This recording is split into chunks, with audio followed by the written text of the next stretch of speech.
Good morning students. Today we will discuss about atomic structure part 10. आज हम पढ़ेंगे इसमें पाउली's exclusion principle. This principle was proposed by Pauli in 1924. 1924 में यह principle proposed हुआ था पाउली के द्वारा.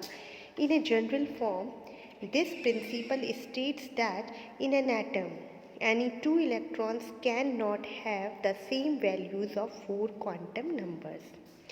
इस प्रिंसिपल के अकॉर्डिंग क्या है कि किसी भी एटम के अंदर अगर कोई भी दो इलेक्ट्रॉन्स हैं तो उनकी चारों क्वांटम नंबर्स की सेम वैल्यूज़ नहीं हो सकती है. यानी कि सपोज़ हाइड्रोजन ही ले लीजिए आप. हाइड्रोजन है, हाइड्रोजन में कितना इलेक्ट्रॉन होते हैं? हाइड्रोजन में तो 1 होता है, ठीक है. पर आप देखिए हीलियम, देखिए हाइड्रोजन में तो 1 ही है.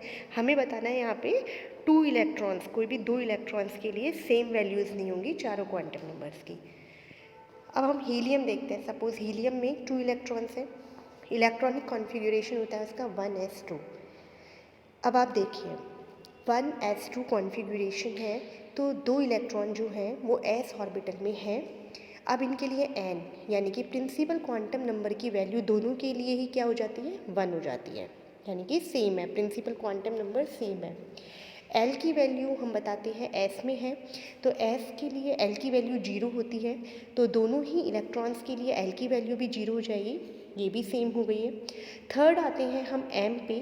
M की वैल्यू जो है अगर S है तो S के लिए M की वैल्यू 1 ही होती है और 2l + 1 से आप वैल्यूज़ निकाल लेते हैं. 2l + 1 कीजिए, l की जगह 0 रखिए. 2 × 0 = 0 + 1 यानी कि 1 हो जाती है, दैट इज़ 0. यानी m की वैल्यू 0 केवल एक ही है, दोनों के लिए सेम हो जाती है, दोनों इलेक्ट्रॉन्स के लिए.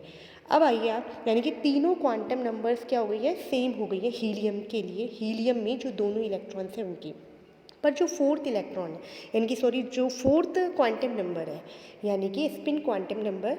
अब आप देखिए दोनों इलेक्ट्रॉन्स हैं, दोनों इलेक्ट्रॉन्स का स्पिन जो होता है वो कैसा होगा? एक का क्लॉकवाइज में होगा और एक का एंटी क्लॉकवाइज में होगा. क्योंकि अगर सेम ऑर्बिटल में अगर 2 इलेक्ट्रॉन्स हैं पेयरिंग कंडीशन में तो वो सेम स्पिन में नहीं हो सकते हैं, तो उनकी कैसी होगी? अपोजिट स्पिन में रहते हुए ही वो उनमें पेयरिंग होती है. तो एक की स्पिन क्या हो जाएगी? +1/2 बोलोगे आप, यानी कि क्लॉकवाइज में है, और दूसरे की आप क्या बोल दोगे? -1/2. और ये s की वैल्यू दोनों के लिए ही डिफरेंट हो गई है. 3 क्वांटम नंबर सेम होने के बावजूद भी फोर्थ जो है वो तो अलग ही हो जाती है. तो पाउली ने यही बताया था कि किसी भी एक एटम में 2 इलेक्ट्रॉन्स के लिए चारों क्वांटम नंबर्स कभी भी सेम नहीं होंगी. Consequently, it can be said that any two electrons in an atom can have same values of any 3 quantum numbers, but the fourth, may be NORAL and MOS, will be definitely have different values for them. यही है इसका mean. जैसे कि जिनके अंदर ज़्यादा electrons होते हैं उनमें तो आप क्या है अलग अलग सेट भी बना सकते हो कि ये चीज़ सेम भी हो सकती है. तो वहाँ पे तो आपको ये केस मिल ही जाएगा कि चारों क्वांटम नंबर सेम नहीं होगा.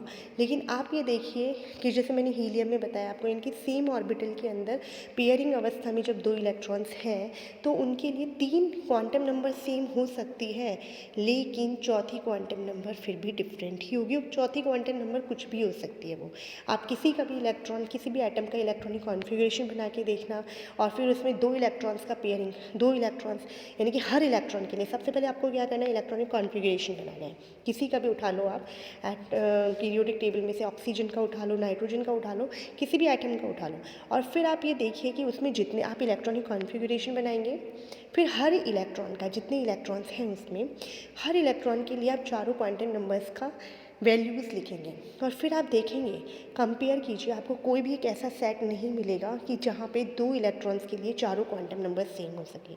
अगर 3 क्वांटम नंबर सेम है तो चौथी आपको ज़रूर डिफरेंट मिलेगी, यानी कि उसमें आपको अंतर ज़रूर मिलेगा. तो ये है हमारे पाउली एक्सक्लूजन प्रिंसिपल.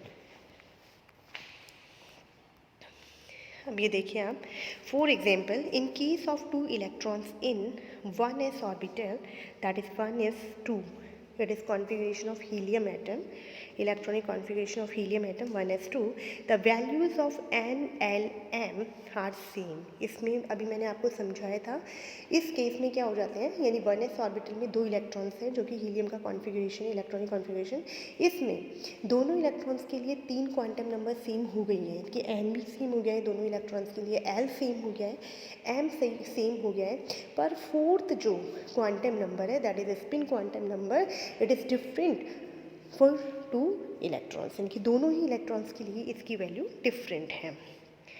अब यहाँ बताइए आपको 1s2 में यानी कि दोनों इलेक्ट्रॉन के लिए, फर्स्ट इलेक्ट्रॉन के लिए n की वैल्यू 1 है, सेकंड के लिए भी 1 है, l की वैल्यू दोनों के लिए 0 है, m की वैल्यू दोनों के लिए 0 है, पर फोर्थ स्पिन क्वांटम नंबर जो है एक के लिए, अगर एक इलेक्ट्रॉन के लिए प्लस हाफ है तो दूसरे के लिए माइनस हाफ है, यानी कि ये डिफरेंट हो गई है। अब हम आते हैं Hund's rule of maximum multiplicity, Hund's की अधिकतम बहुलकता का नियम। यहाँ देखिए, this rule states that electron pairing in the orbitals of a subshell will not take place until each orbital is filled with single electron due to same energy of orbital of a subshell. यानी ये क्या कहता है, Hund rule ये कहता है कोई भी सबशेल है, जैसे कि एस सबशेल देखिए, P subshell, D subshell and F subshell. अब एस सबशेल जो होता है उसके अंदर तो ओनली 1 ही ऑर्बिटल होता है, 1s एक ही होता है, 2s होगा तो भी केवल एक ही ऑर्बिटल होता है। लेकिन अगर आप पी सबशेल की बात करते हैं, जैसे 2p सबशेल देख लीजिए, चाहे 3p देख लीजिए, 4p देख लीजिए, इनके अंदर क्या होता है कि p सबशेल के अंदर 3 ऑर्बिटल होते हैं, यानी कि 2p में अगर आप फॉर एग्जांपल 2p का देखते हैं, 2p सबशेल में 3 ऑर्बिटल्स मिलेंगे आपको, 2px, 2py एंड 2pz, 3 अलग अलग ऑर्बिटल मिले हैं। इसी तरह से d के अंदर आप देखते हैं, d सबशेल में भी 5 ऑर्बिटल्स आपको मिलते हैं और f सबशेल में भी आपको 7 ऑर्बिटल्स मिलते हैं। तो जहाँ पे जैसे कि p का आप केस देखते हैं एग्जाम्पल, तो p में जैसे कि क्या हो गए, 3 ऑर्बिटल्स हो गए, px, py और pz, तीनों ही क्या होते हैं, सेम एनर्जी के होते हैं, 2px, 2py एंड 2pz जो हैं तीनों ही क्या हो जाएंगे, सेम एनर्जी के होंगे। जब इनमें इलेक्ट्रॉन की फिलिंग होगी तो इलेक्ट्रॉन की फिलिंग किस तरह से होगी कि सपोज़ हमें 4 इलेक्ट्रॉन भरने हैं, इनमें 4 इलेक्ट्रॉन अगर आपको भरने हैं तो आप किस तरह से भरोगे, पहले ये तीनों ऑर्बिटल में एक एक इलेक्ट्रॉन भरा जाएगा, यानी कि पहले सभी क्या है, सिंगली ऑक्यूपाइड होंगे। जब तीनों एक एक इलेक्ट्रॉन आ जाएगा तीनों में, तब जाके पेयरिंग स्टार्ट होगी। ऐसा नहीं होगा कि आप पहले px के अंदर 2 इलेक्ट्रॉन भर दोगे और फिर py के अंदर 2 इलेक्ट्रॉन भरोगे, इस तरह से नहीं होगा। तो हमें इलेक्ट्रॉन्स की फिलिंग अगर करनी है किसी सेम सबशेल की ऑर्बिटल्स में, तो किस तरह से करोगे आप, पहले उसमें अनपेयर्ड इलेक्ट्रॉन्स यानी कि इलेक्ट्रॉन्स को इस तरह से भरोगे जब तक कि सारे इलेक्ट्रॉन सिंगली ऑक्यूपाइड नहीं हो जाते, एक एक इलेक्ट्रॉन उसमें नहीं आ जाता है, उसी के बाद ही जाके पेयरिंग होना स्टार्ट होगी। This is because it is easier for an electron to enter an empty orbital than an orbital which already possesses an electron. ऐसा क्यों बताया गया है, क्योंकि ये आसान होता है किसी भी एक इलेक्ट्रॉन के लिए किसी खाली ऑर्बिटल में जाना, बजाय कि पहले से ही रखे हुए और पहले से ही अगर कोई ऑक्यूपाइड है यानी कि पहले से ही भरा हुआ है, उसमें जाने की बजाय खाली ऑर्बिटल में इलेक्ट्रॉन के लिए जाना ज़्यादा आसान होता है। क्यों, क्योंकि अगर जो पहले से ही सिंगली ऑक्यूपाइड है उसमें अगर ये दूसरा इलेक्ट्रॉन आता है तो इलेक्ट्रॉन के बीच में रिपल्शन होता है, और जो अगर खाली ऑर्बिटल है तो उसमें वो इजीली आ जाता है, ऑक्यूपाई हो जाएगा। अब है देखो, if an atom has 3 electron in P subshell, P subshell का ही एग्जाम्पल बताया गया है, 3 इलेक्ट्रॉन्स आपको भरना है, तो पी सबशेल में 3 पी ऑर्बिटल्स होते हैं, तो आप इलेक्ट्रॉन्स किस तरह से भरेंगे, देखिए फर्स्ट इस तरह से दिखाया गया, can be arranged in 3 p orbital a, b and c, इन तीनों में से इस तरह से दिखाया है आपको, यानी कि जैसे कि सपोज़ इसमें ऐसे दिखाया है कि फर्स्ट वाले के अंदर आपने क्या भर दिए, 2 इलेक्ट्रॉन भर दिए, और फिर जाके आपने तीसरे में इस तरह से, लेकिन आपको ये भी ध्यान रखना है, भले ही तीनों क्या है सिंगली ऑक्यूपाइड कर रखा है यहाँ पे, लेकिन तीनों का स्पिन भी क्या होना चाहिए, सेम होना चाहिए, यानी कि पहले आप इस तरह से भरोगे कि सबका स्पिन, जैसे कि सी एग्जाम्पल के अंदर क्या है, सभी एक डायरेक्शन में दिखाए गए हैं आपको, उसके बाद जाके जब पेयरिंग होगी तब जाके उनका स्पिन चेंज होगा। तो इनमें से ए और बी जो है वो रॉन्ग है अरेंजमेंट, सी अरेंजमेंट सही है। Because this rule can be stated alternatively as the most stable arrangement of electrons in the orbital of a subshell is that with greatest number of parallel spin। वो ये सबसे stable configuration कौन सा माना जाता है?